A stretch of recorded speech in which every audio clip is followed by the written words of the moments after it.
And the world is watching.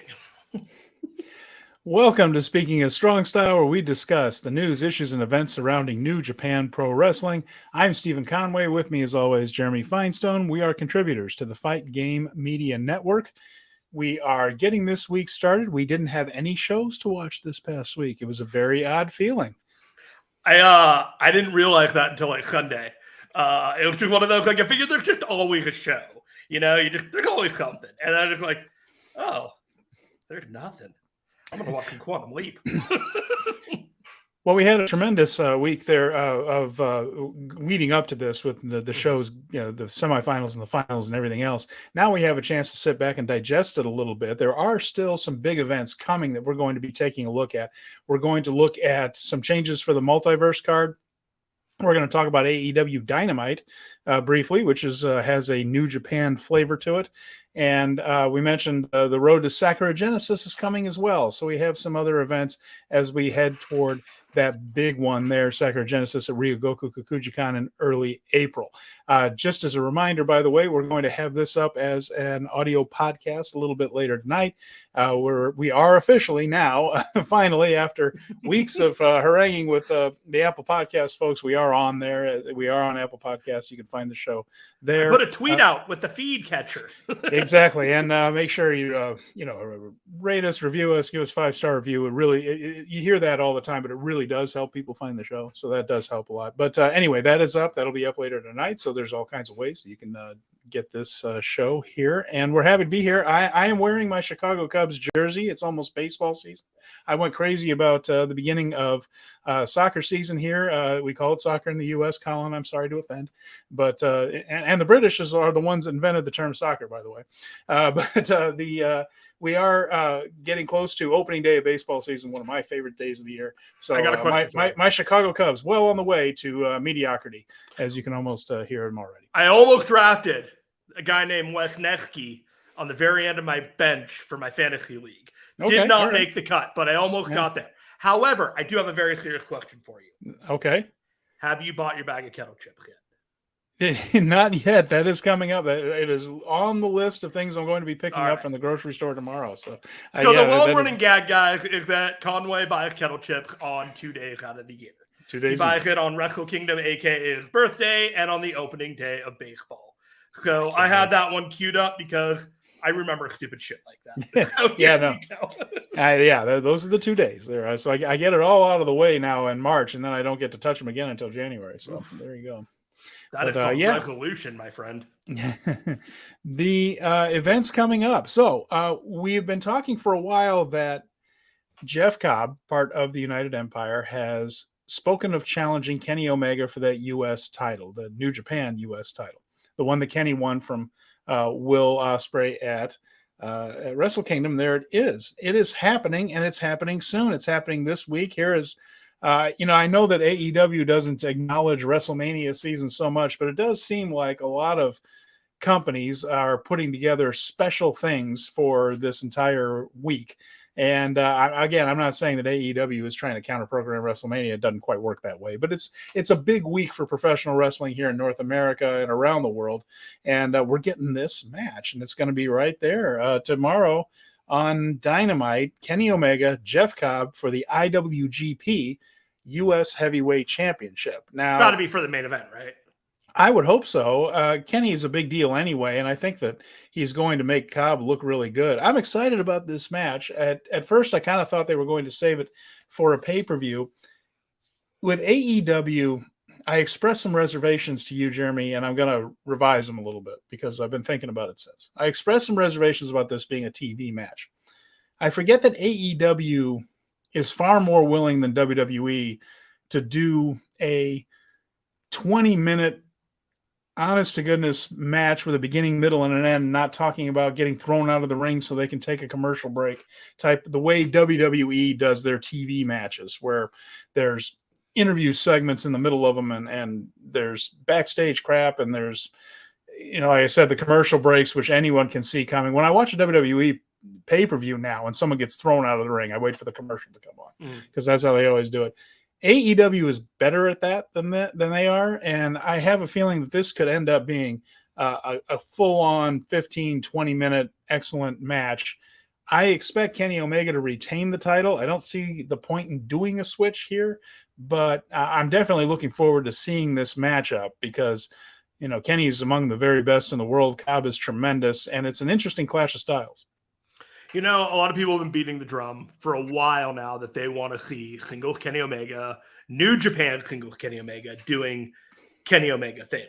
And this is an opportunity for the critics to get what they want out of it. And, fair play to Tony Khan, to New Japan, putting this match on a platform that, frankly speaking, is probably going to have more viewership than it would ever get on New Japan World. As much as people want to say they want to watch this match, the numbers would suggest that, the viewership of this would be much higher. And given how everything has been going with a lot of these matches, I don't think that this match will be too long before it's on World, even though there are streaming issues with the match in and of itself.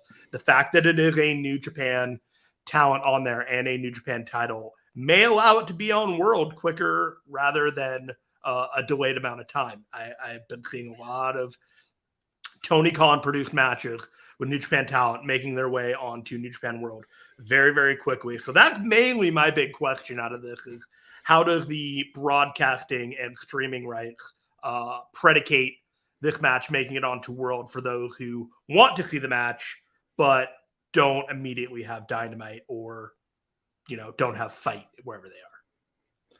Storyline wise, do you believe this is more of a setup for Jeff Cobb's United Empire stablemate Will Ospreay to once again challenge for this title? Is this a setup for that? And if so, do you think we'll get any hints of that perhaps leading to the next Forbidden Door show? Is that where this is going? Because I think you and I both agree that Kenny's going to win this, right? Yeah, I think this is all a setup for the stepping stone going into Dominion. I can't imagine this was always the plan for it to take this long for this match to happen, but circumstances abate. We're here, we're there, we're everywhere. Now we have Will Ospreay injured for 4 to 6 weeks. His Forbidden Door status is not up in the air at this point. It looks like he is going to be able to recover in time for that. This always felt like a strong contender for a first defense, but Kenny Omega losing the title the first match after, that's only happened one time with the IWGP heavyweight title with him immediately after, but that had to do with contract disputes, and this has nothing to do with anything like that. Kenny Omega should have a stellar match with my guy, Jeff Cobb. But at the end of the day, I see his storyline continuing and intersecting with Will Ospreay in some way, shape, or form. And I'm not entirely sure that Will Ospreay beats him the next time either. Yeah, that could go either way, and there are a lot of reasons for the arguments to be made in both directions. I think what's helped, actually, this has been an odd thing. It's never good to get injured, but it kept Ospreay from losing in the New Japan Cup. I don't think he was going to win it because, again, I think it's too early for them to go with Ospreay versus Okada. I don't think that was the idea for Sakura Genesis, was Ospreay and Okada. I think Ospreay has a longer story to tell about getting back to the top of the IWGP. With that in mind, that meant that if he hadn't gotten injured, he would have had to lose one of those matches, maybe to SANADA. Even that, being injured plays into the year-long storyline of getting back to the top. But it also means they didn't have to beat him. Mm-hmm. Mark Davis went in and took his spot and helped his own career out. This is one of those things that could work out well for everyone. Mm-hmm. Will didn't have to have surgery, so he gets the rest. Hopefully he rests it up and heals completely. That's what we're rooting for, of course. The shoulder. Mark Davis had a kind of a career week there where he got to do these matches, and he really succeeded and stepped up in a place where they needed someone to step up. So it worked out for him. Worked out for SANADA. He went over fine. And I don't think anybody thinks anything less of that because he got the big win over Finlay. And we don't have to see Will Ospreay get pinned. His losses as he rises to the top should be very, very few and very, very far between. Off the top of my head, he's my so far early pick to win G1 this year. Yes. So with that in mind, that shoulder injury may have worked out. And if this is a setup to get Will back to Omega, G1, back to perhaps Okada in the Tokyo Dome or what. I mean, we're jumping way far ahead there. Sure. But if this is a story about Will rising to the top, all of this might end up working in the favor of that we didn't have to see him lose. And Jeff Cobb here having a great match with Kenny Omega, coming up a little bit short. Does that mean that the next guy from the United Empire, the big boss, so to speak, the final boss of the United Empire, is the next one for Kenny? I used a video game reference, I think, correctly there, Jeremy. Final boss was good. I like the clean contingency plan lines that they have executed out of here.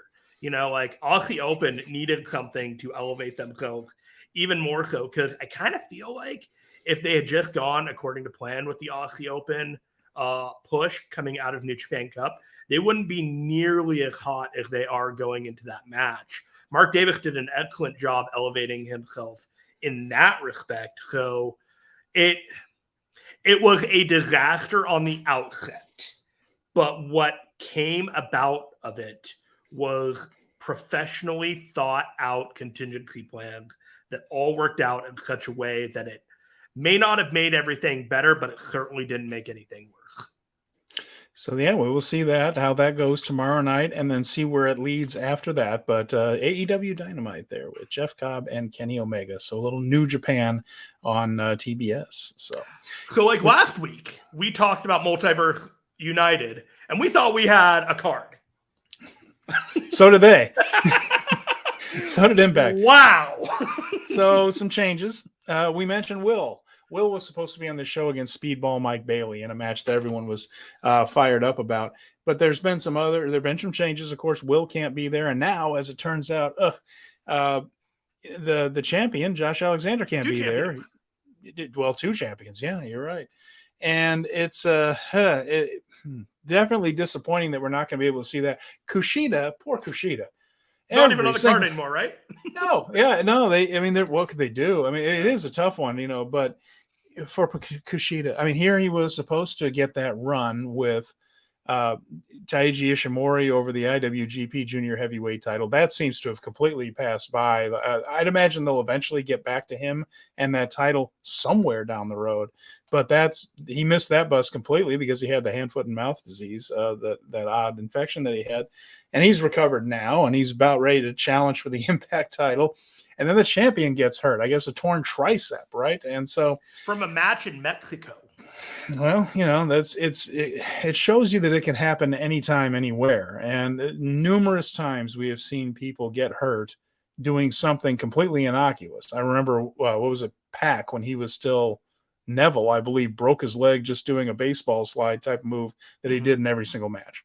And there are ways you can just get hurt. It just happens. And so he tore his tricep there in Mexico, and now Impact might perhaps have to find a new champion. And the whole thing is a bit of a mess. And it took poor Kushida, who missed out on that Ishimori thing, who then didn't go to Wrestle Kingdom, then gets into this program, doesn't get to have his featured match at Multiverse at the Globe Theater, and the man snake bit. This has just been a year of being absolute snake bit for Kushida. So he's got a title match still at Sacrifice, I believe, against Macklin. And so he and him are going to fight for the vacant Impact World Heavyweight Championship. And he will not be on the card that we will quickly go over today. So let's look at this. Now we have, here's some New Japan flavoring right here. We have Gabriel Kidd against Yuya Uemura. And I'm really hoping that when Uemura returns to New Japan, that they give him a new name, because I trip over it almost every time I have to try to say Yuya Uemura. I've done it successfully twice. Our cousin show calls him Yummy Umimura. Oh, there you go. He's delicious. He's a talented guy. So, this one will be a good one. That's the pre-show match there a little bit. This is all part of WrestleCon, as Impact and New Japan have the countdown to Multiverse United, which is a mouthful of a show name. They're taking it slow with Gabriel Kidd. They are taking it slow with him. He's only had a match every couple months, just, easing him back in. And honestly, it's probably the right call. Yeah, again, we talk about a guy that's been open about struggling with mental health issues in the past and things. So it's he is back, and they are, like you said, taking baby steps. Probably the smart move with him there, because when he is in the ring and when he's wrestling, he wrestles at a very high level. So we're all hoping that he can stay the course, and because he has a bright future. So does Uemura. So that's going to lead off that show. It's going to be a nice little opener for the folks there at the Globe, and of course they're used to stuff like this. This is the home of PWG. I love Yuya Uemura. In all honesty, that class of young lions on excursion right now, they were and are something pretty special, and so they're going to define a generation. He's part of them. So he's doing a lot of good work in Impact, and I'm glad that he is the Impact representative getting a brief interaction with his home territory. There you go. So what else is going on in this one here, Jeremy? Let's see what we went over here. Nothing's changed on this one. No, any opinions? No, last week? No, nothing that we didn't talk about last week on this one. It's just going to be a pretty nice little car crash of a match there with all of these guys involved. And what can you say? It's a showcase match. It gets 8 guys on a card, and I think all of them are going to want to shine a little bit. And let's just hope PCO doesn't kill himself, because he's been trying to for 20 years. To be honest, if he were going to, he probably would have by now. I think there's steel inside of his head as well as on top of his head.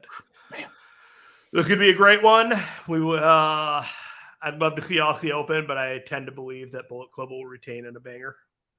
Yeah, I mean, that's probably it. It's Aussie Open has a lot of things going on, a lot of irons in the fire. We're going to be talking about them later on in this show regarding Genesis. So, yeah, it doesn't feel like putting those titles on it makes a whole lot of sense. And Motor City Machine Guns already has the strong tag team titles, so it does feel even more like a retention there for Chris Bay and Ace Austin.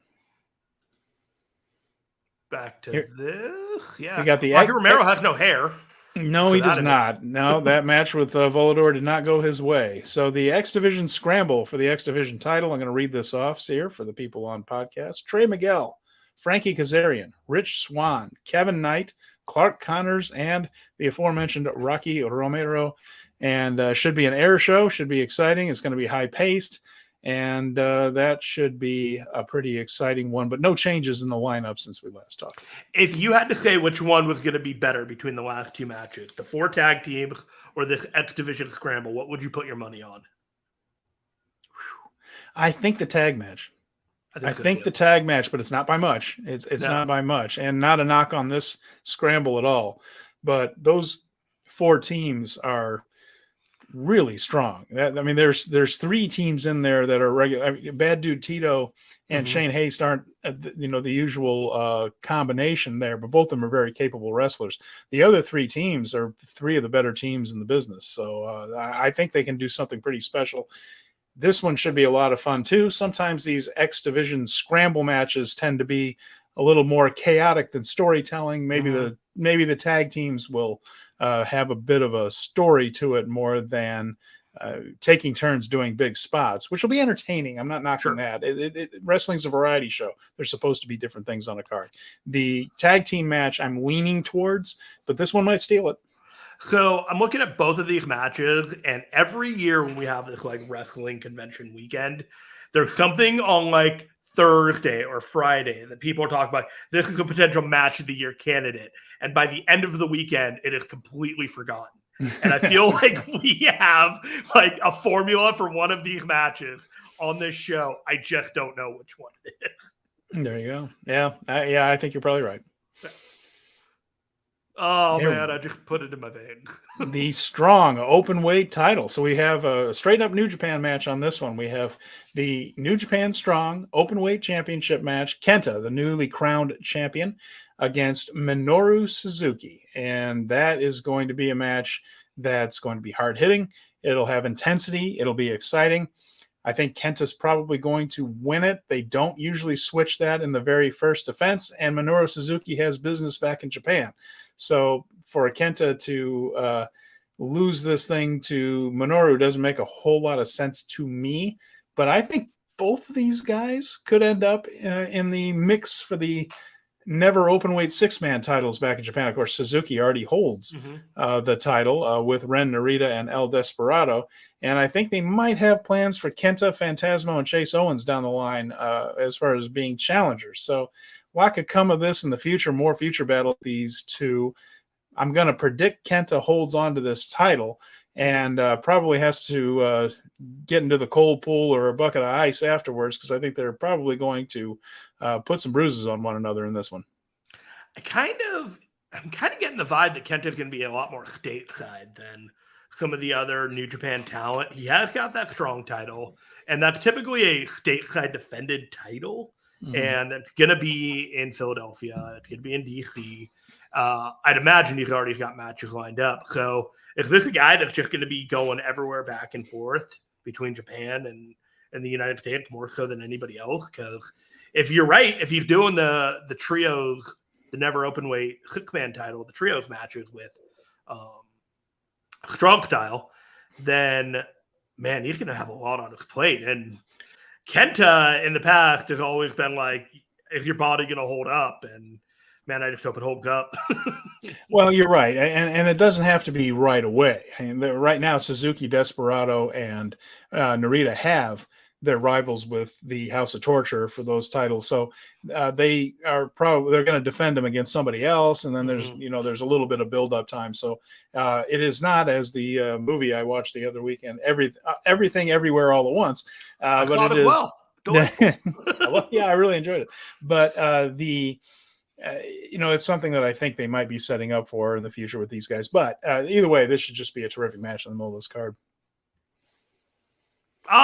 Change. We do have a change here. This is the women's match, and it is now Masha Slamovich, Deonna Purrazzo, Giselle Shaw, and Miyu Yamashita. And now let me get this straight, Jeremy, and help me out with this one. This is to establish someone who is going to be challenging down the road for the Impact title. How is this going to work? I think it's just a match. Is it just? I thought though the winner of this one was going to go on to get a crack at Are they facing somebody at Sacrifice for? That's what I thought it was. I thought it was leading something to Sacrifice. Vicky has vacated the title. No, I don't think she has either. But I think that the winner of this one gets in the match, either as it gets into the 3-way in Sacrifice. I think was what I heard.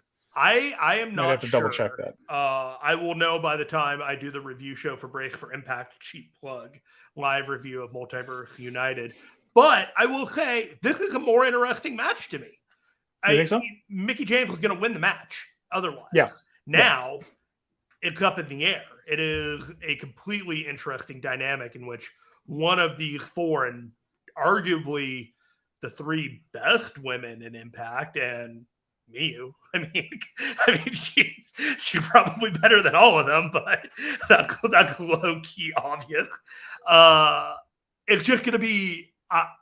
This is one of those matches again that people are like, this may have over delivered. I do think it is a better match than it was originally booked, and I'm here for it. All right. After that, we have Jeff Cobb and Moose. So I had a prediction about this one.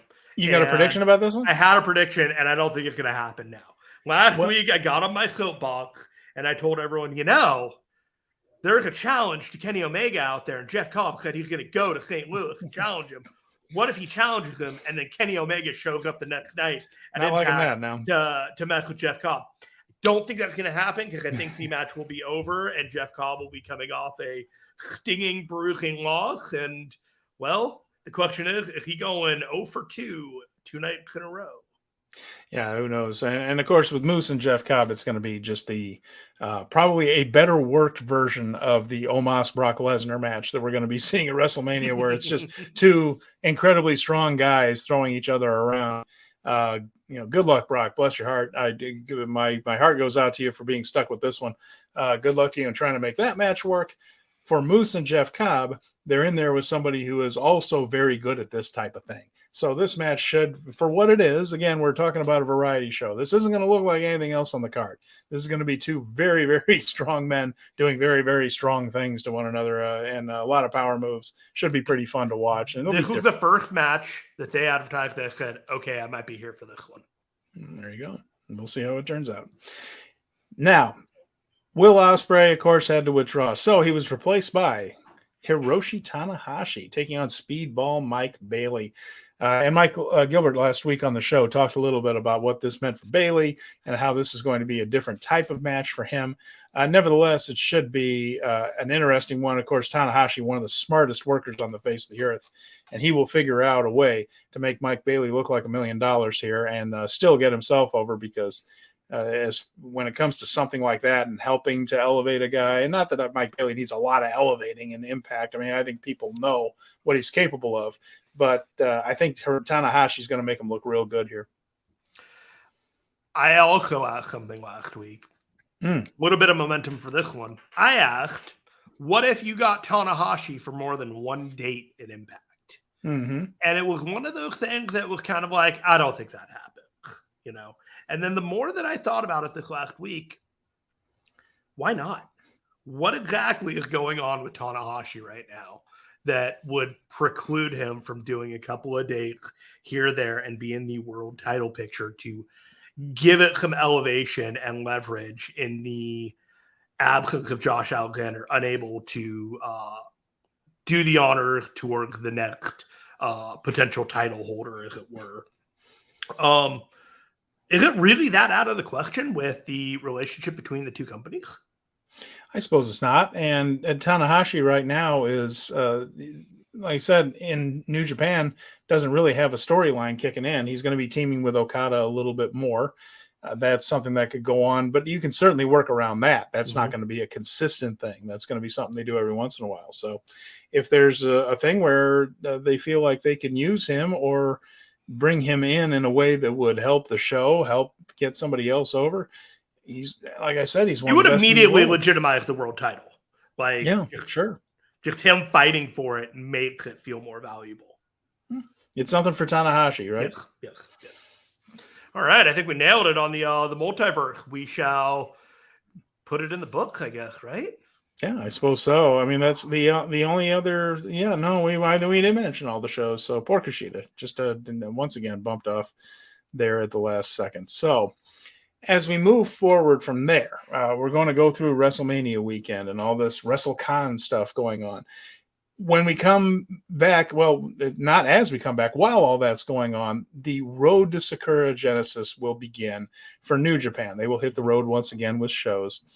There is one on the 1st, on April 1st. That's Friday, I believe, right? Yeah, Kanagawa. And that's all preview tags. There's really not anything to speak of on that show. It's when they get to Korakuen Hall on Sunday and Monday. And so I guess that would be Saturday on Kanagawa. But on Sunday and Monday there, Korakuen Hall, some interesting things going on there.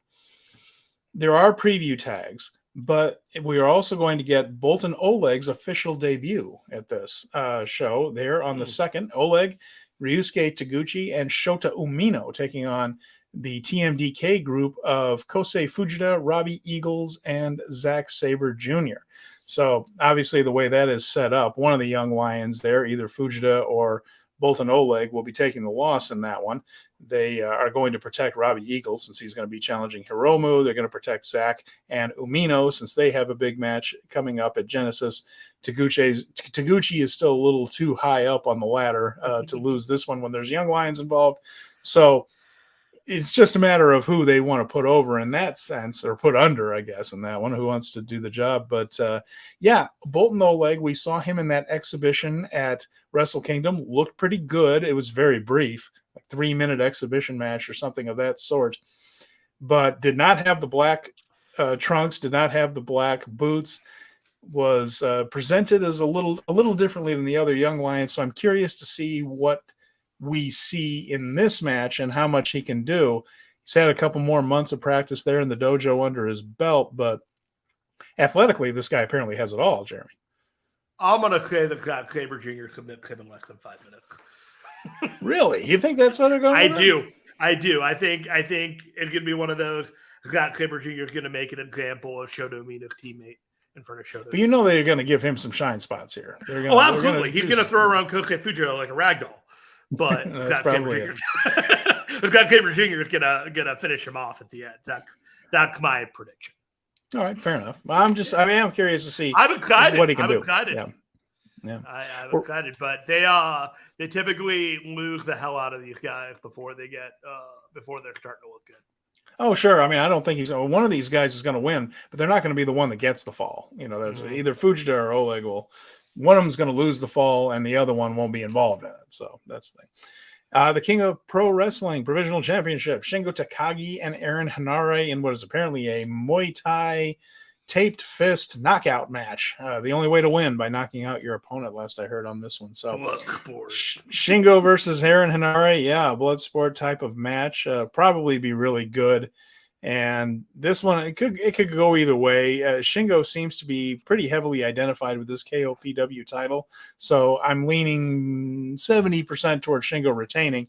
But I think he and Henare, because Henare has real Muay Thai training, will probably make this a fun match to watch, an enjoyable one. I think it'll be pretty good.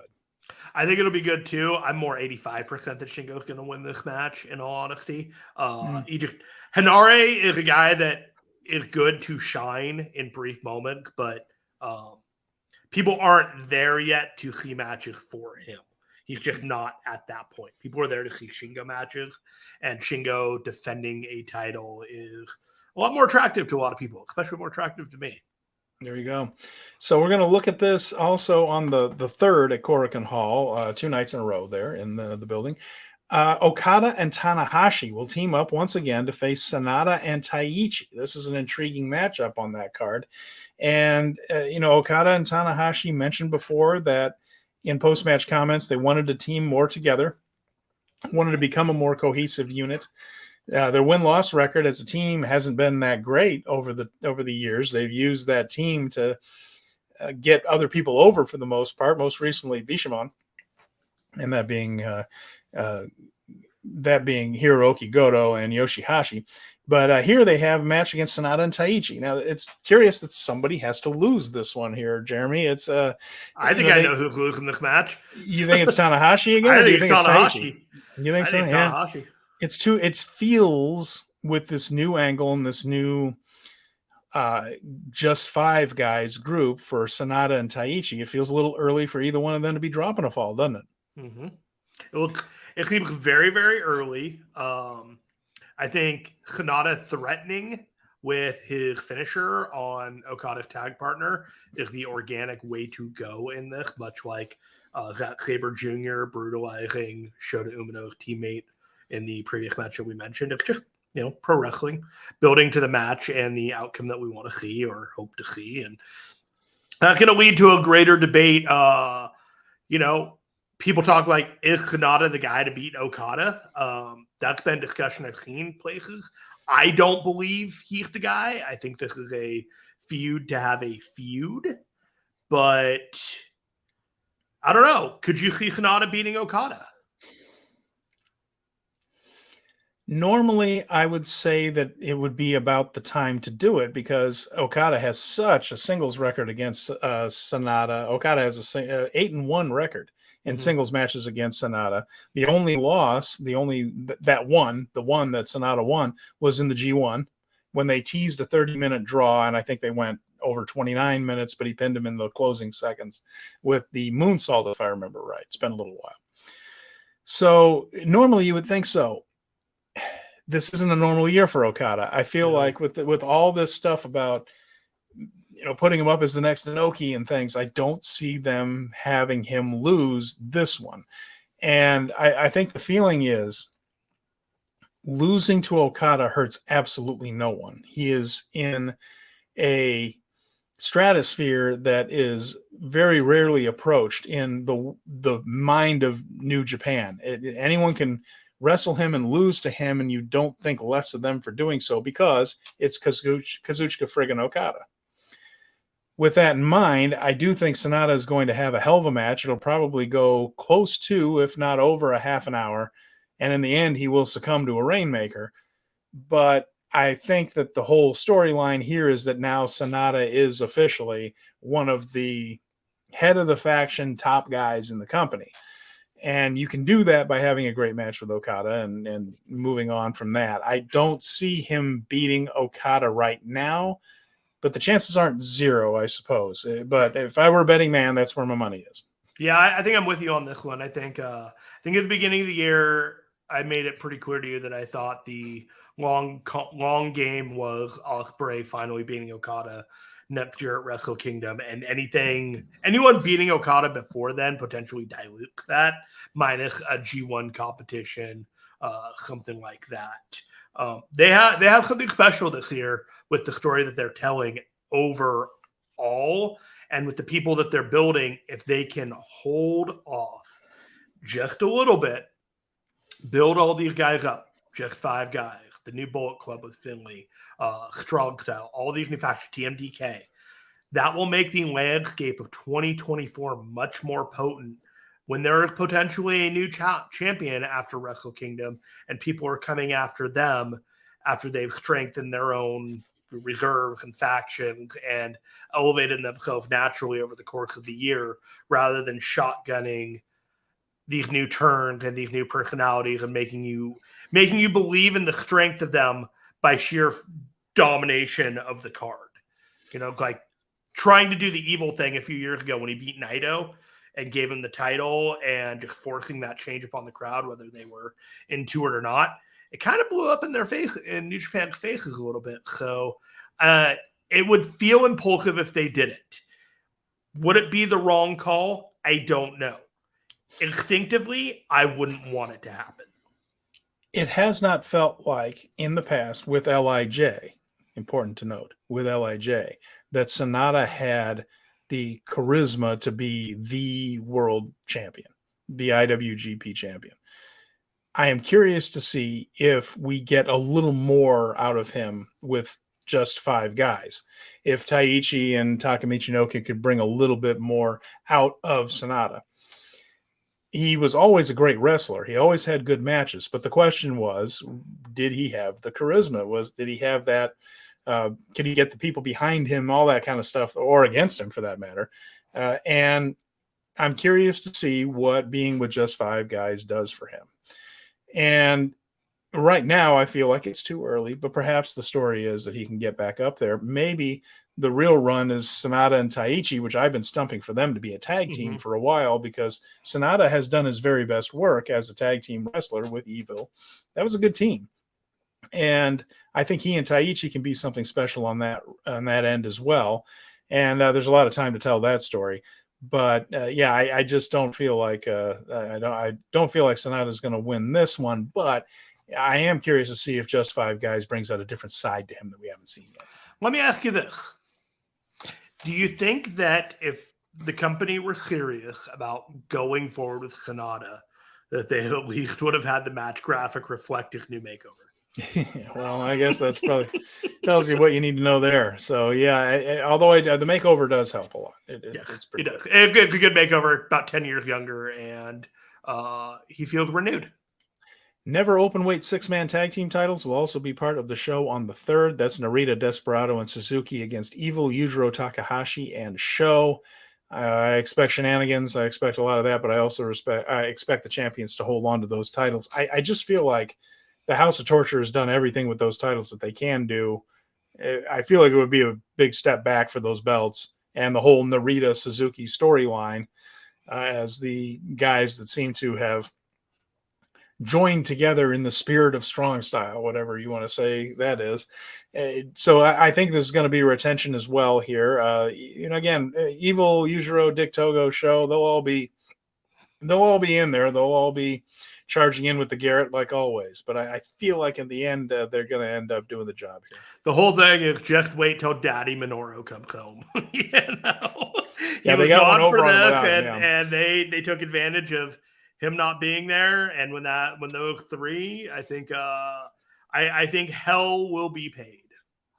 So going through that, Sakura Genesis is, after that, there are a couple of shows, house shows, Shizuoka, Saitama, before Sakura Genesis on the 8th. Now those are strictly preview tags. Basically, there aren't anything. There are no other special challenge matches. There are no other singles matches or title matches on Shizuoka and Saitama before we get to Sakura Genesis at Ryogoku Kokujikan Sumo Hall on April 8th. Now we're going to do our full breakdown of that card next week when we have another week to go before it's really time for that one yet. So we will be bringing that up then. But just to run down that card here, Jeremy, of course, we mentioned Okada versus SANADA. Hiromu Takahashi against Robbie Eagles, a member of TMDK. Bishamon defending the IWGP World Tag Team Championships against Aussie Open. Again, Aussie Open challenging for every title in the world, it seems. Shota Umino challenging Zack Sabre Jr. for the television title. So that'll be the 15-minute time limit match there. And we have one that we did not know last week fully, Mercedes Moné there, defending the IWGP Women's Championship against Hazuki and Azumi. So we have two of the Stardom group coming in with Moné for a match that we hope gets a little bit of time. That's the only criticism from Wrestle Kingdom, really, of the entire situation, was that Tam Nakano and Kairi didn't get any time. Hopefully we do. Azumi is the high-speed champion in Stardom, Jeremy. Hazuki has been having a phenomenal year so far, and she's always been good. But this year, she's really stepped up and been very, very impressive. So they can do something really good here, and it'll probably be a little sprint-ish. I don't expect this thing to go 15 minutes. It'll probably go something like 10.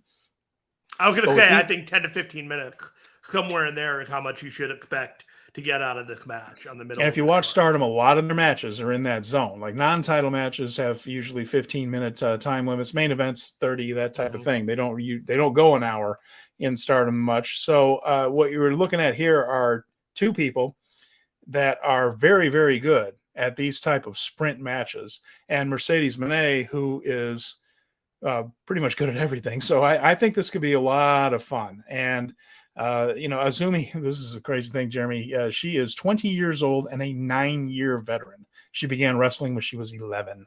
And Hazuki doesn't have that kind of mileage on her body already, but she's excellent. It's going to be good. This could be a lot of fun if given room to breathe. I'm going to throw out the public service announcement here. As you can see on the screen, Azumi's name is spelled A-Z-M. Yes. AZM is how it looks every time you see it written out, but it is in fact Azumi. They are one and the same. They are not two different people.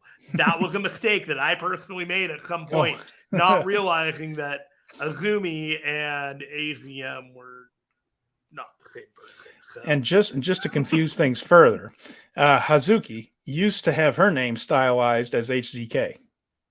Hey, sure. Yeah, back in the day. But branding is important, and I think a lot of people are going to know their names a lot better after this match than before. Now, Mercedes Moné is going to win this thing. She's going to hold on to that title, at least. The something that came out of post-match comments, or in Stardom, it's very similar to New Japan. Whoever wins the main event gets the microphone. After a main event bit, Mayu Iwatani got on the microphone at a show and said that she wants to face the winner of this match in Yokohama.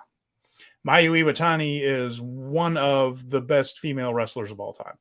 I've said from the beginning that that's the money match, is, if you pardon the pun, Mercedes Moné against Mayu Iwatani. It is the best one they can make. Iwatani is probably the best worker, even if you're talking about Kairi, even if you're talking about Julia, even if you're talking about Shiori. Man, there's some great, great wrestlers in Stardom. Iwatani is an all-time icon. And they may be ready to go ahead and pull the trigger on that, because I don't see Hazuki or Azumi beating Moné and then going into in Yokohama a title match against Iwatani. It just feels like they're going to put their biggest stuff. They have a big match with Tam Nakano challenging for the red belt. Julia, she even cut off a chunk of Julia's hair. So that one has some steam on it. And then Mercedes Moné and Mayu Iwatani, they're putting that show in Yokohama Arena, Jeremy. They need something big. Nothing is bigger than Iwatani and Moné. So I think that's where this is going. And this is set up for an exciting match with a champion's retention. Yeah, I think that's exactly right. We should hold off talking about it anymore until next week. Yep. But I am 100%. I'm here for this match. I hope it gets to 10 to 15 minutes, and I'm going to save more of my thoughts for next time. All right, let's do that. And then we also have Naito, Tetsuya Naito, Shingo Takagi, and Bushi against Taichi, Kanemaru, and Doki. And this one might have a little bit of steam there with Genesis. We'll get into it next week, of course. A bit of grudge match there. That took SANADA from them. And then another one that is intriguing, and we're going to get into the reasons why next week. El Phantasmo, Kenta and David Finlay against Tama Tonga, Hikuleo, and Master Wato. Interesting as to who's in this and who's not, in my opinion. So we'll get into a lot more of that next week. And then Aaron Henare, Francesco Akira, and Jeff Cobb against Evil, Yujiro, and Sho. And that'll be part of the card as well. Got a number of trio teams forming their ways lately. That seems like a very interesting thing. Maybe getting some people heated up for, I don't know, another event in which trios would be important. That's true. Yeah. Who knows? And by then, Colin has joined us. Good to see him. And we have another thing was a 6-man tag match where we're not going to know who's in it until the people's music plays. So this could be a scramble. This could be anybody, could be anything. Who knows? We on the screen right now are the silhouettes. So maybe we'll see El Phantasmo. I didn't see him on that card. He's in there with Kenta and Finlay. Oh, maybe Chase. Well, that's what I'm saying. It's interesting that he's. Well, we'll get to that next week. It's interesting Chase didn't end that in it. Yeah. So no. All right. So we have a little bit of time here, and I just want to get your thoughts about this event, the Forbidden Door 2. Mm-hmm. So we are 2.5 months away. This is event essentially like prehistoric X-Over going into Wrestle Kingdom. That's the amount of time away that we are at. When we were getting to that point, we actually had a pretty good idea of what the Wrestle Kingdom card was going to be. We're probably not going to have any idea of what this card is going to be until after Dominion and Double or Nothing. Right. So are you fine spending money sight unseen for this show after proof of concept last year, or do you need to see a card to be compelled to watch this show? Let's say that I have faith they're going to put together something I want to watch. Yeah. So I feel like I'm going to get this show and be happy with it. And I feel like after last year's Forbidden Door, if they don't put together something special, it's really going to pale in comparison. And I don't think either company is interested in putting out a huge disappointment in year 2. So I think they're going to be very motivated to put together something special because Forbidden Door was considered something very special. It was one of the best shows of last year in a year that had a lot of good shows. So it does make me wonder a little bit about what's going to go on there, of course. But with that motivation, I feel like both companies are going to put together something I'm going to watch. I would be shocked if after Dominion and after the AEW pay-per-view before it, the standalone AEW pay-per-view, if there is a lineup that makes me go, meh, I would really be surprised if they slacked off on that because it's a tough act to follow. I don't know if it's going to be exactly as good as last year's, but I think they're going to try. Yeah, I mean, we had situations last year where people saw Orange Cassidy and Will Ospreay and were frankly expressed disappointment before the match happened, and then basically had to be quieted immensely based off of the results of that match and how it was performed. And the most consequential thing, not including injuries, was a 6-month title reign for the IWGP tag titles with FTR. And that was arguable how that played out. And we're seeing kind of the same thing right now with Kenny Omega and the US title, where it's just like the idea of them carrying it in theory sounds great, but the coordination in order to make title defenses for somebody who is not native to your home promotion carrying the title makes it supremely more difficult, especially when the other promotion is in fact popular and has their own interest to serve. So there is a lesson to be learned out of all that. But do you think anything consequential like an AEW talent winning an IWGP title or a New Japan talent winning an AEW title is possible this year? The only thing I could think of is perhaps that Omega Ospreay thing where a title comes home. I could see that happen, and he doesn't necessarily win that match. I agree with you, by the way. He doesn't necessarily win that. Yeah, I don't know. What I'm hoping for are just some of those unique matchups that we never get to see. I would love it if Hiromu Takahashi were still the IWGP Junior Heavyweight Champion to face somebody exciting from Darby. Yeah, or AEW's roster. I think that would be a lot of fun. I would love to see. Yeah, I so badly want Hiromu and Darby. Like I stand for that. Maybe even Naito and Hiromu versus Darby and Sting. Like if you just gave me that match, I'd be over the moon. I'd love to see something like Claudio facing New Japan guy. I've been saying for years that Claudio and Ishii. That would be great. Claudio and well, I mean, I know Bishamon might be involved in a tag team title match in there, but Goto, somebody like that. I've been begging for Claudio to be part of G1 for a long time. I don't know if he's interested in doing it, but he's the perfect guy for something like that. So that's really what I'm looking for out of Forbidden Door more than anything else, or just the unique matches that we wouldn't see otherwise. That's what I had a title match for MJF in there that I actually like. The more I've thought about it, the more I kind of talked myself into it. What's that? MJF versus Shota Umino.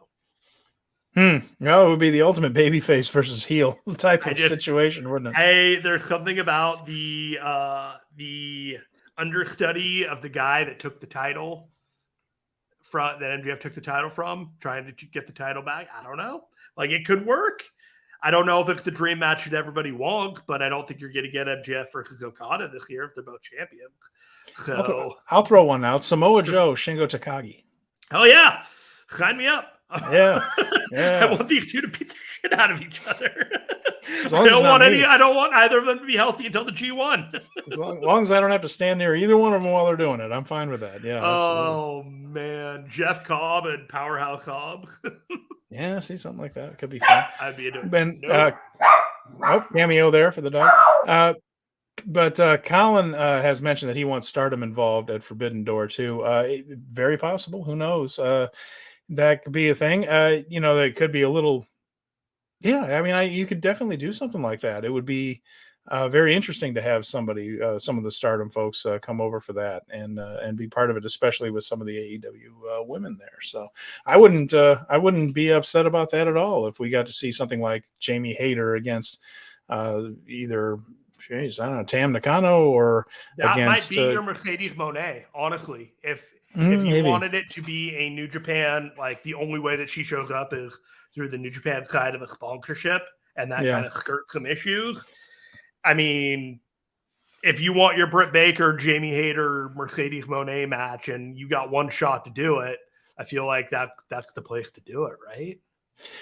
Could be. Yeah. I mean, there's a lot of ways that that could go there. So hopefully they pick somebody good. And, we have that's the tricky thing about AEW is that Toni Storm has a lot of Japanese experience and she's on that level, but not too many of the AEW women wrestle at that level. And Toni Storm wrestles on that level. Jamie Hayter's working on it.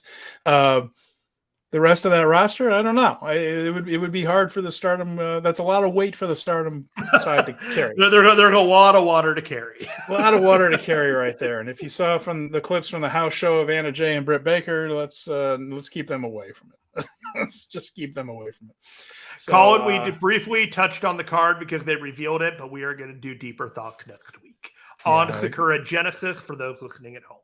Yeah, we're going to do a big-time Sakura Genesis preview next week. That one's going to be match by match. So, a lot to talk about there. And then, of course, we'll have plenty to talk about next week, including the run-up to it, because there will have been a couple of title matches, a couple of those interesting matches from Road to Sakura Genesis to discuss, too, as we get toward the big event. So what else is on your mind here, Jeremy? We still have a little bit of time. I got some New Japan Cup history to go into, but not quite yet. Is there any other thoughts on your mind? Are there any other shows? What other shows are coming up this weekend? I'm trying to think. What's going on? We got about 13 matches. Stephen Conway and I admittedly follow wrestling, all parts of it, including WWE.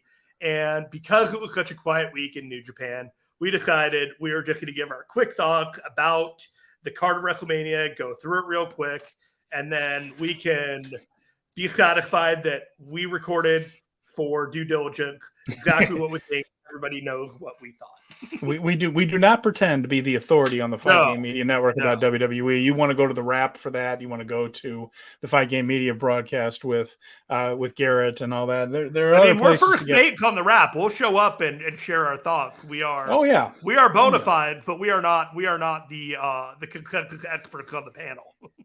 Nevertheless, Jeremy, I have to say that as far as WWE goes, I think they have done a very good job building up this WrestleMania. Yeah. I'm excited about several of the matches, and part of it is because they seem to have gone to, and most importantly, stuck with a long-term build-up. Now, one of the things that as New Japan people and New Japan fans, we like to brag on to people that watch other companies is Ghetto's booking is logical, it makes sense, and it's long-term.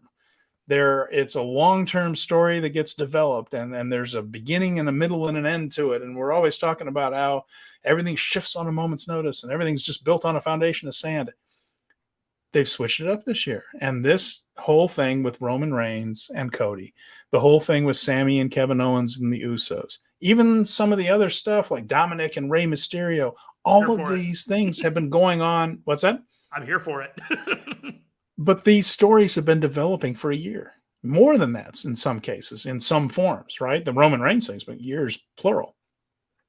And it just goes to show you the anticipation, I feel like, for this show is higher than usual. WrestleMania is always a big deal, of course. I feel like the fan base is a little more jazzed for this one than they usually are. And it just goes to show you, if you tell wrestling fans a smart story that develops in a way that makes a little bit of sense, we will line up for it. So let this be a lesson to them. Think ahead. 100%. Prior proper planning prevented a piss poor performance, and they finally proved it with that was some alliteration. You like that? I learned that one in middle school. Piss poor performance. I have long felt that this was and could potentially be Triple H's one chance to book a WrestleMania with all the other factors up in the air. And he was going to, by God, do his best shot that he was going to shoot a shot. And for all intents and purposes, this has been a smartly booked, mapped out, year-long plan in some way, shape, or form. He took the blueprints that were already being formed when Vince McMahon had to walk away, and he continued on. And then he brought in Cody. He tied together the Sami stuff with Kevin and Cody, and he provided satisfying resolutions, or given you confidence that these resolutions will be satisfied at the end of this weekend, which is ultimately what everyone wants. They want to feel like they know that they're getting their payoff and this is it. There you go. So and Colin mentions a good point here. We've been talking about Geto, but Rossi Ogawa is the man who books Stardom. And of course, Geto has been booking New Japan for quite a while, but Rossi Ogawa has been booking Stardom. I think he's the owner, the founder, or was the owner. Bushiroad's the owner, but he was the founder, developer, and all this of Stardom, and has been through the fabric of Joshi, women's pro wrestling in Japan, going back to the 70s. One of my Wrestling Observer Newsletter Hall of Fame candidates this past year. Yeah, and should be in. And to me, that's one of the biggest no-brainers out there. But he should have been Booker of the Year last year, but I don't think enough people knew about him or knew enough about him to vote for him right there. But Rossi Ogawa just pulled off a very long storyline with Waka Tsukiyama in there. So, and yeah, the people were into it. And this is something that I've been beating the drum for a long time, is don't let one weird week or something not quite hitting just let you tear everything up and throw it up in the air. And the funny thing is, the biggest perpetrator of that is rumored to be Vince McMahon, right? You know, Sure. That was the one before he was cast away for a little while. Now it looks like he's kind of working his way back in, but he would tear up the whole thing on Thursday and make him rewrite SmackDown on Friday. He's the one that taught me a lot about the long-term booking as a fan, you know, because if you look at the very early days of WrestleMania. I mean, Hulk Hogan and Randy Savage exchanging a weird look while celebrating a WrestleMania 4 because they were going to lead up to those two at WrestleMania 5. They had the main event for 5 before WrestleMania 4, that type of thing. They had Andre the Giant at WrestleMania 3 a lot earlier than that heel turn was. And they knew how to do it, and they recognized the importance of doing so. And then somewhere in the rush for TV ratings and things, a lot of that got lost. So as a fan, it's been very gratifying to watch a long-term, well-thought-out storyline play out. Now, whether we have Paul Heyman to thank for that or not, or if there's more people to it, I mean, Paul's certainly involved. His fingerprints are all over a lot of this stuff. But it's been gratifying to see, Jeremy. This is one time when I always watch WrestleMania, and this time I'm more than usual looking forward to it. I am too. We got 13 matches. Let's give 30 seconds each up to 30 seconds each about our thoughts on each match, and we'll just move on. Try and get this done in about 10 minutes. We have long-form thoughts elsewhere. We did The Road with Garrett Gonzalez, each of us, on this same YouTube channel. So we'll just do our quick 30 seconds we each think about this and move on to the next match. Go for it. What do you think about this one? The first one, Austin Theory against John Cena. When I heard that this was leading off night one, right? That's where it's positioned, leading off night one. I'm starting to think Cena may win the thing on Saturday and lose the thing on Sunday to somebody else. I saw a fantasy booking about that I absolutely loved. I have no idea if it's actually going to happen, but did you see the same thing I'm talking about, where someone had the idea that he does the open challenge on Sunday, and perhaps there could be a switchblade involved? Perhaps some wishful thinking on our parts, I've said before, Austin Theory doesn't do it for me. There's something missing with him. Sure. And, if they were going to use Cena to get this from one place to another, I wouldn't be too upset. I like that. Maybe it's just wishful thinking because I really don't want to see Austin Theory go over us, which is probably what's going to happen. I think the way that this build has happened, Austin Theory is going to beat his ass, and it's going to be unfortunate for some, and it's going to be hilarious for others. Next. All right, fair enough. Cena did say that he still loves Vince despite him harassing people. So moving on. Maybe we should move on from Cena. You're right. So here you go. Becky Lynch, Lita, and Trish Stratus, Bayley, Io Sky, and Dakota Kai. Bayley finally gets a pretty nicely featured match at WrestleMania after years and years and years. I mean, I don't have a whole lot of thoughts on this except I hope it's good. And Lita and Trish don't play at this level, and neither does Dakota. But I think that if you take Io, certainly Becky and Bayley, let's keep it to those three more than anybody else. I think the faces are going to self-destruct. I think the heels could use the win, and I think that's the direction that they go. Do you see a Trish heel turn? I don't know. I just see them not being on the same page, and Becky being upset at the end of the match because somebody wasn't able to hold up their end of the bargain willingly or not. There you go. Woo! This will be good. So Asuka and Bianca Belair. I just think we're going to be in for a really good match here. The Belair wins, but I think Asuka can push it to the limit here, both in terms of storyline and in real life ability. Bianca is a special talent, and I think it's too early to take that belt off of her. But Asuka is a really good opponent to put her over. I agree with everything you said. My one criticism is that I am amazed that they made this feel like just a match. Yeah, there hasn't been a whole lot to it, has it? No, not at all. This does not feel like just a match.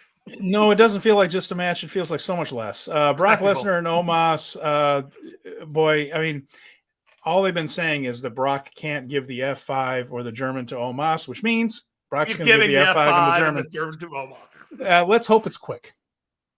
Brock in a landslide. What do you think? Demon versus the Brood? Demon versus the Devil?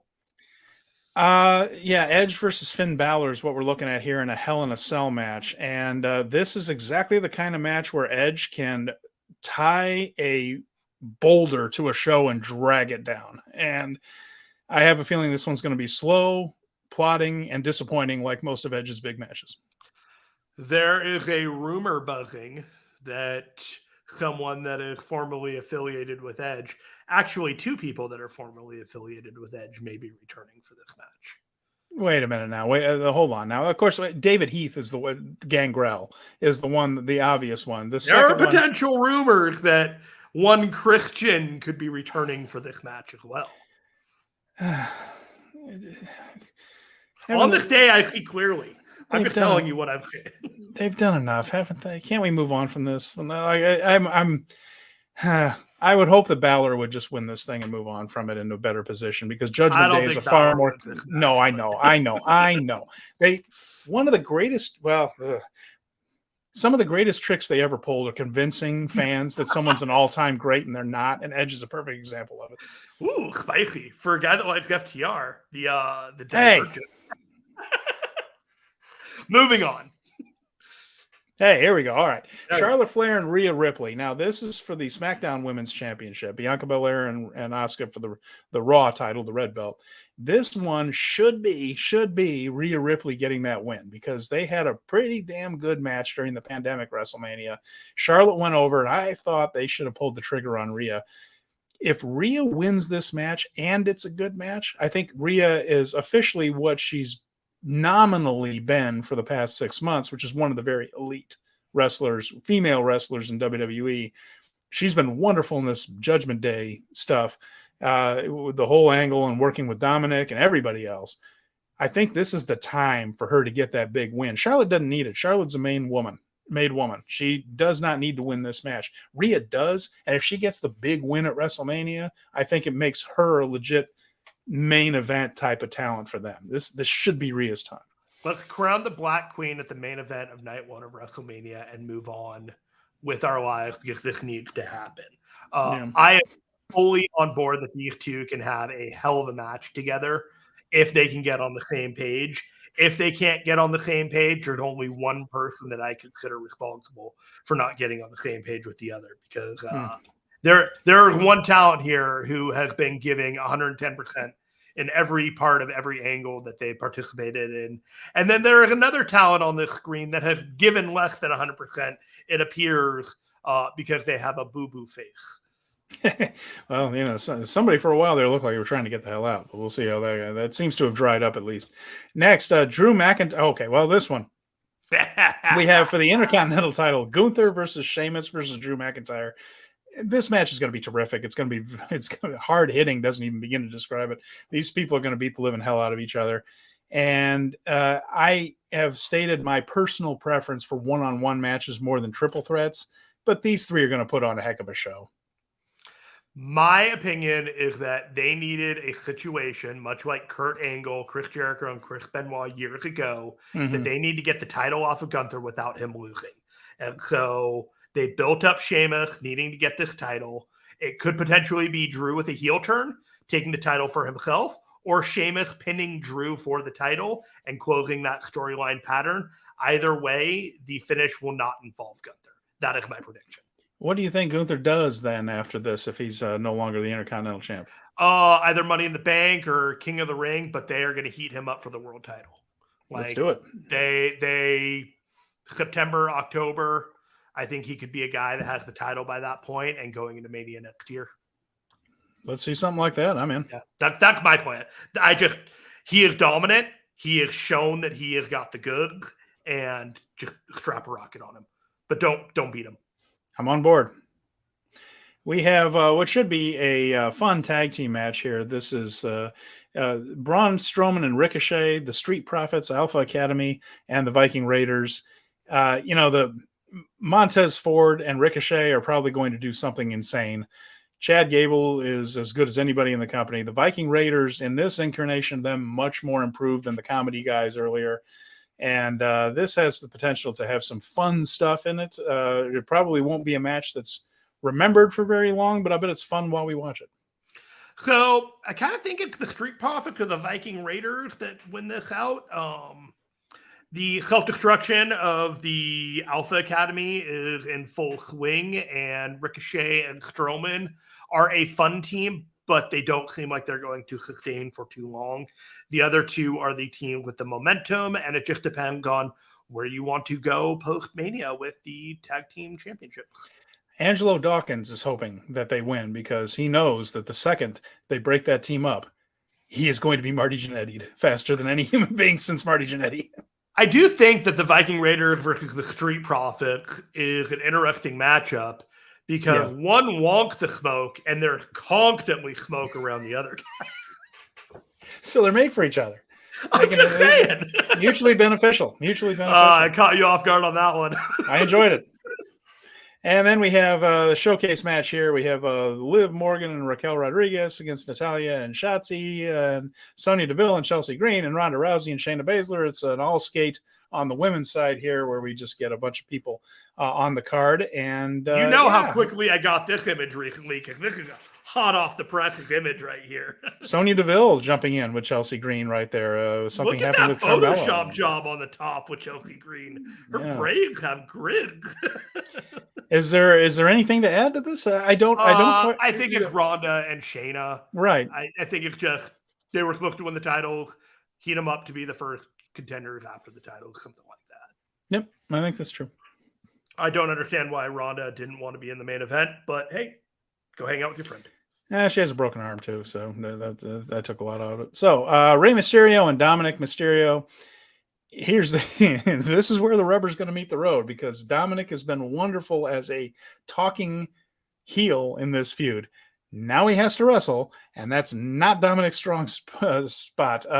But Rey is going to be motivated to try to carry him as best he can here. So, and no doubt this match will be choreographed within an inch of its life. So I'm confident that it'll probably be pretty good and probably the best match Dominic's ever going to have because I don't think he's ever going to be taken care of quite this well. Do you remember who Rey Mysterio's opponent was the first time, the last time WrestleMania went Hollywood? I do not. It was Eddie Guerrero. How about that?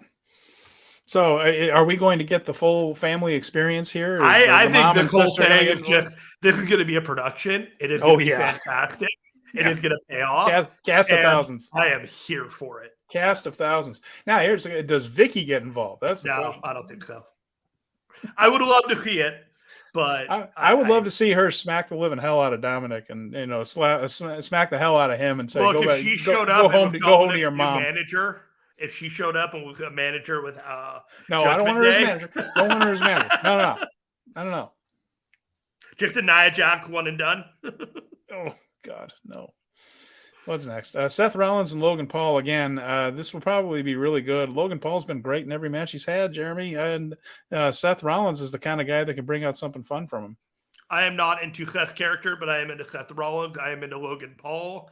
I am sure that once the ring bell starts, I'm going to be here for it. But Seth Rollins building any feud has left me lacking for a few years now.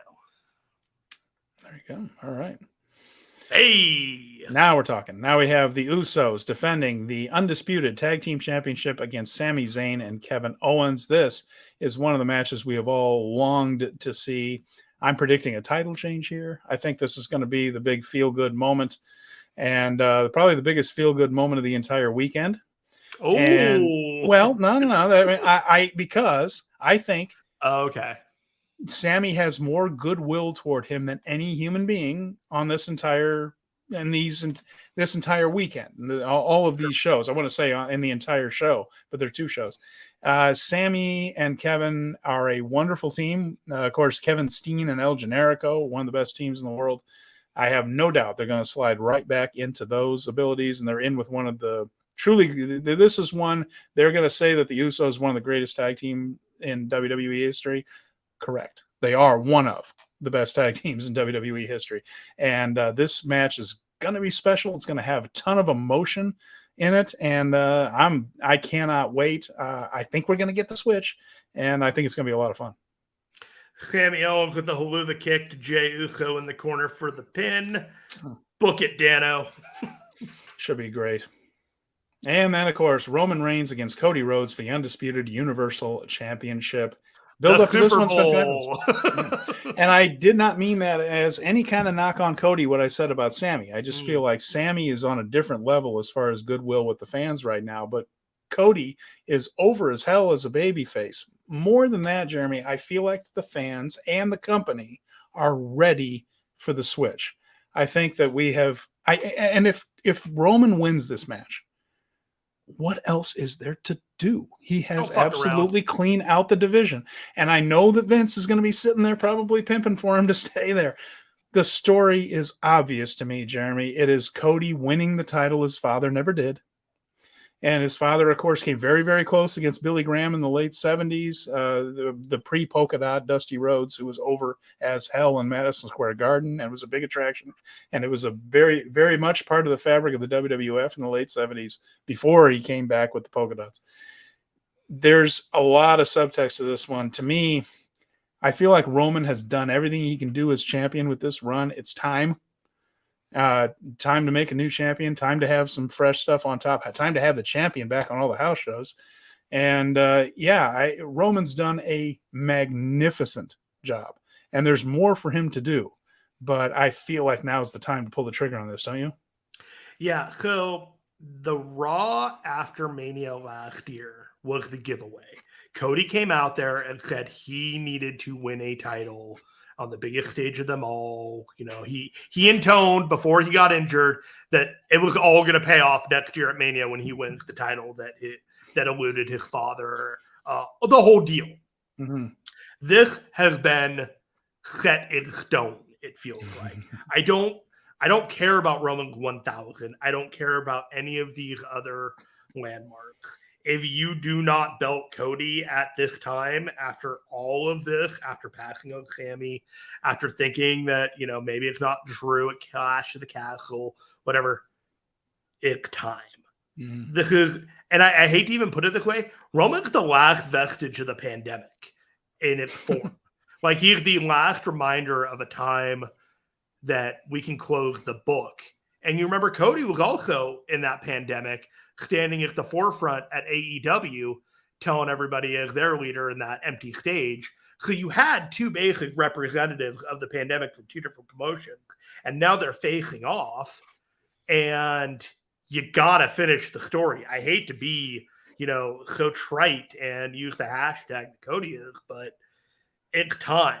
Like, the crowd is hot. They want to see. They know what's about to happen. And if you tell them it's not going to happen, you are not going to get this generation of fans back. Yeah, I think that's exactly right. And keep in mind, you know, if he beats Cody one and done, you know, the story's over with there. And besides, if Cody wins this thing, you still have a stadium to fill up for SummerSlam. And that's a rematch that could do the job.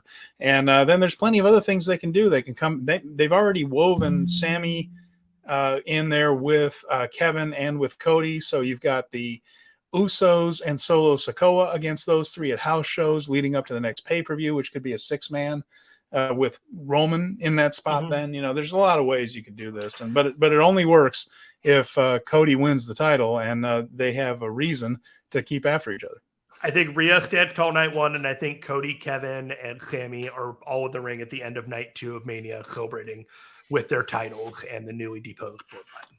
So Colin has a good question. Who do you think books these two shows, Vince or Triple H? Triple H.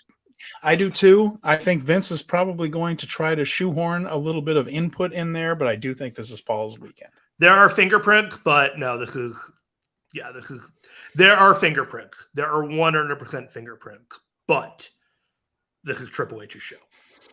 We'll see how it turns out. So there you go. All right. So that's our WrestleMania look right there. And you know, I think the main New Japan tie-in would be Balor, right? From his days as Prince Devitt right there. So, and Colin thinks it'll be Vince, though, even though he claims he's got nothing to do with creative anymore. Yeah, no one buys that, Colin. No one believes that Vince doesn't have anything to do with creative. No one believes that at all. But I do think that most of this is going to be Paul's work. But I agree with you. I once again maintain this is Triple H's one opportunity to book his WrestleMania. There you go. All right, so let's talk a little bit of New Japan Cup history. We've got, we just came out of the New Japan Cup. SANADA is going to be challenging Kazuchika Okada for the IWGP World Heavyweight Championship. But what about the New Japan Cup? You know, let's go back and take a look at this. So, New Japan Cup began in 2005, and it was just for the trophy. There was no automatic title shot to the winner of that. And Hiroshi Tanahashi won the very first one. He defeated Manabu Nakanishi in the finals. It's always been a spring event. It's always been around March and April and things there. So it was also the last show where someone was injured in the tournament and ended up moving on. The person that beat them ended up moving on instead of them. And this time was Minoru Tanaka, defeated Osamu Nishimura in the first round, but he was hurt and couldn't continue. So Nishimura went on and ended up losing to either Tanahashi or Nakanishi there. But those two were in the finals. Shinsuke Nakamura lost in that one in the first round to semifinalist Kendo Kashen. So that was going to be my WrestleMania tie-in, but no sign of Shinsuke Nakamura anywhere on WrestleMania weekend, sadly. So for the first couple of years, there were 16 competitors. Then there were 12, and they kind of played around with the formula for a while. It has always been a single elimination tournament, though. That's been true. They haven't tried any other formats than that, but they have toyed around with different numbers of participants and some people getting buys and things like that. The first one was won by Tanahashi. And the next year, it was Giant Bernard, Matt Bloom, one of the top WWE trainers, and of course later Prince Albert. Previously Prince Albert, before he was Giant Bernard. He won the second tournament, so thus he is the first foreign wrestler to win the New Japan Cup. He beat Yuji Nagata in the finals that year. That was also the first time the winner got a title shot.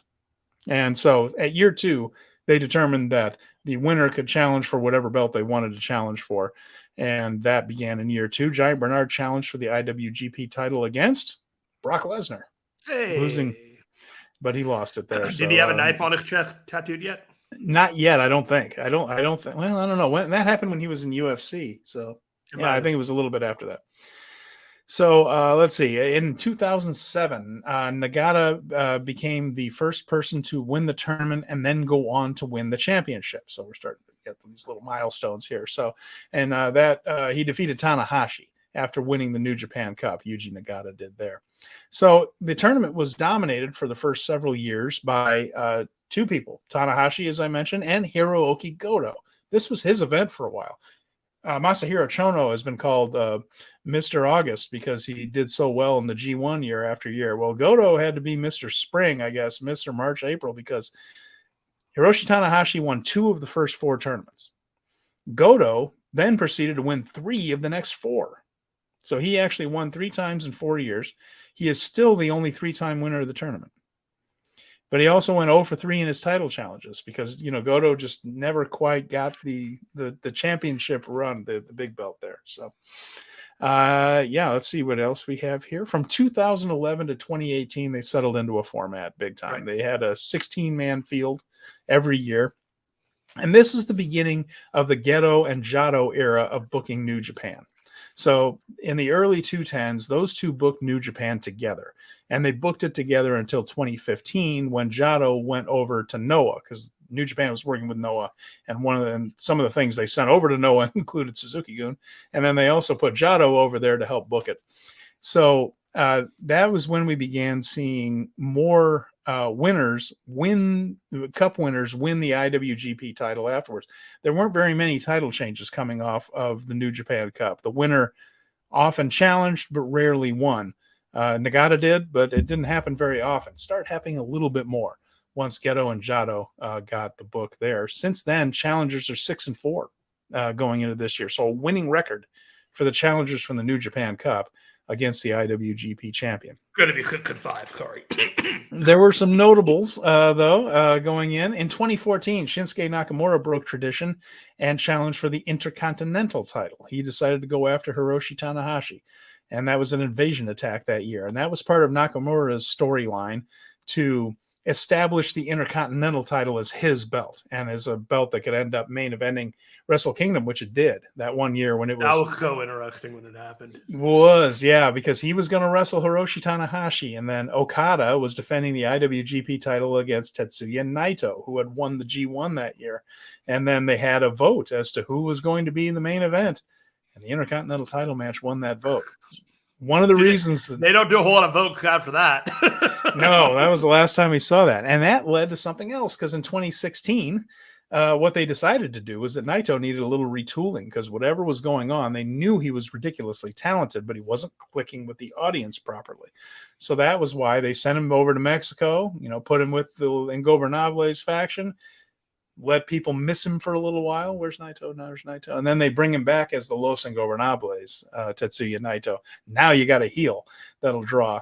And since then, he's been at the top of the IWGP cards there, and certainly always a top contender for that title.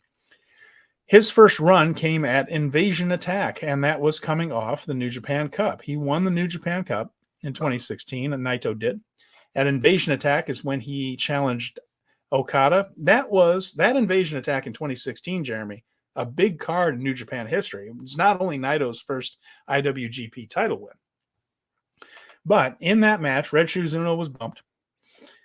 Evil and Bushi, who were already part of his faction, came running down to the ring. Okada managed to fight them off, but then a masked man came out and flattened Okada. And the man took his mask off, and it was the debuting SANADA. So that was actually when SANADA made his New Japan debut against and the interfering in that match there. Afterwards, full circle. Naito afterwards attacked Red Shoes, and he actually won the belt and then attacked Red Shoes and threw the belt down, left without it.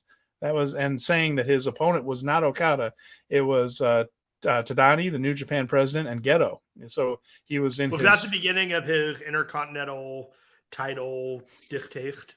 That was a little bit later. This was the IWGP Championship, his first IWGP run. And but he still had total disdain for the company, was the whole point that he was saying. He was in full anti-establishment rebel mode there. That night, by the way, 2 other debuts.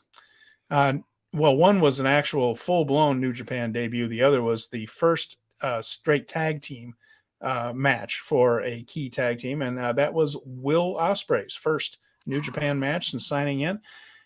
He unsuccessfully challenged Kushida for the IWGP Junior title, and it was the first tag team match for the Gorillas of Destiny. So Tangaloa had been recently brought in and had already been in a couple of preview tags by then, so it wasn't his very first match, but it was the first time it was strictly Tangaloa and Tama Tonga as a team, and they won the heavyweight tag team title. So coming out of the New Japan Cup, a lot going on at Invasion Attack that year. And the other one, very notable, of course, in 2017, Katsuyori Shibata won the tournament. And he went on to face Okada at the first show labeled Sakura Genesis when they renamed Invasion Attack to Sakura Genesis and almost died. So that was the night he headbutted Okada, suffered the subdermal hematoma. And, here we go. I mean, he hasn't been speaking of another full circle, another wrestling on Friday. After all of that, he has not been a full-time wrestler since. He's only had a couple of matches, but on Friday, challenging Wheeler Yuta for, the ROH title? The ROH TV? Pure title, pardon me. Wheeler Yuta has the pure title with the rope break. You're tripping over belts when you go to AEW and Ring of Honor shows there, so that's one of them, but Shibata will be challenging for that. Another one, Jeremy, that's worth mentioning, Evil, of course, won the tournament in 2020 with after beating Okada, when the Bullet Club mysteriously helped Evil. Who would have thought? And then afterwards, of course, after beating Okada, Naito came out to congratulate him and ended up taking the Everything is Evil as he left Los Ingobernables and turned on Naito. And so began the audience's house of torture. Yes, indeed. And more along the lines. So I guess really coming out of the tournament and into either Genesis or Invasion Attack, some key moments in LIJ history. It seems to be an event that circles around them more and more. Shift. There you have it. So once again, some stats there. Only a couple of multiple winners of this thing. Goto, I mentioned, is the only 3-time winner. Kazuchika Okada, Zack Sabre Jr., Yuji Nagata, Hiroshi Tanahashi. Those are the men that have won it twice. Everybody else is a one-off. And then Okada, the only person to successfully translate his title shots into wins each time. Zack didn't win. Nagata 1-1. Tanahashi has not won all of his challenges coming out of the New Japan Cup. Okada has converted both of his opportunities, and now he has to defend against SANADA. So that is coming up on April 8th, but a little bit of New Japan Cup history there. I am into it. Thank you, as always, for that.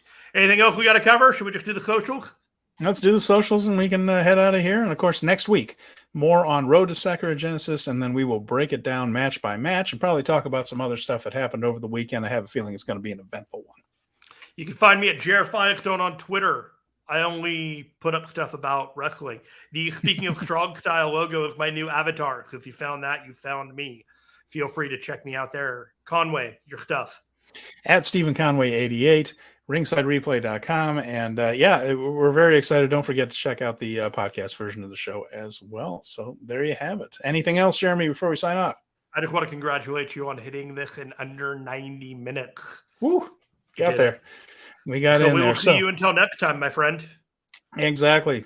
Thanks for watching on Speaking of Strong Style. We'll be back very soon next week. Take care. We'll see you then. Peace out.